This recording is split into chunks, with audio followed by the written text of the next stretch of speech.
ব্যাংকের তারল্য সংকটের কারণে অনেক গ্রাহকই কিন্তু এখন তাদের টাকা উত্তোলন করতে পারছে না। এই দায় কার? এই দায় অবশ্যই সরকারের। ব্যাংকের যেসব চোর ডাকাতরা আছে এবং যারা মিলেমিশে ভাগ বাটোয়ারা করে খাচ্ছে, দেশটাকে লুটেপুটে, তাদেরকেই ধরতে হবে। আর তাদের ধরতে না পারার জন্য সরকারকে আমি সরাসরি দায়ী করি। কারণ তারা কিন্তু প্রতিনিয়ত ছাড় দিচ্ছে। ছাড় দিয়ে দিতে এমন একটা অবস্থা হয়ে গেছে যে অনেকেই দেশ ছেড়ে পালিয়েছে। তো আমাদের মতো সাধারণ মানুষই কিন্তু এর ভুক্তভোগী। অতএব টাকা ব্যাংকে নয়, স্বর্ণে, ডলারে অথবা জায়গা জমিতে বিনিয়োগ করার এখনই সময়। কি কবরে ভাই, কিচ্ছু কওয়ার নাই। যা আছে চোখে দেখে যায় মুখে। আসলে মুখেও তো বলার মতো অবস্থা নাই।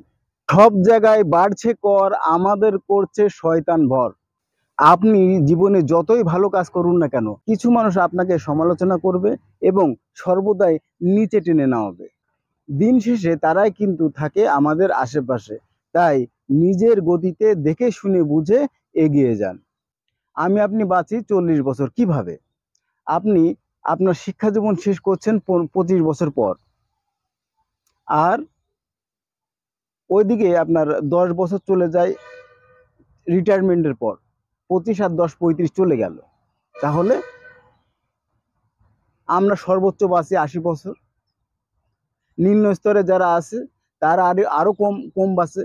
যারা মধ্য স্তরে আছে তারা 60 থেকে 70। আর যারা উচ্চবিত্ত উচ্চ লেভেলের আছে তারা 80 থেকে 90ও বাঁচে। তো বুঝতে পারছেন আমরা আসলে প্রকৃত অর্থে কত বছর বাঁচি। তাই আমাদের সময়কে সঠিকভাবে কাজে লাগাতে হবে এবং সময়কে সর্বদা মূল্য দিতে হবে।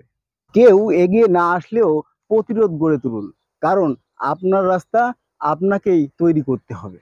আমাদের দেশে হবে সেই ছেলে কবে, কথায় না বড় হয়ে কাজে বড় হবে।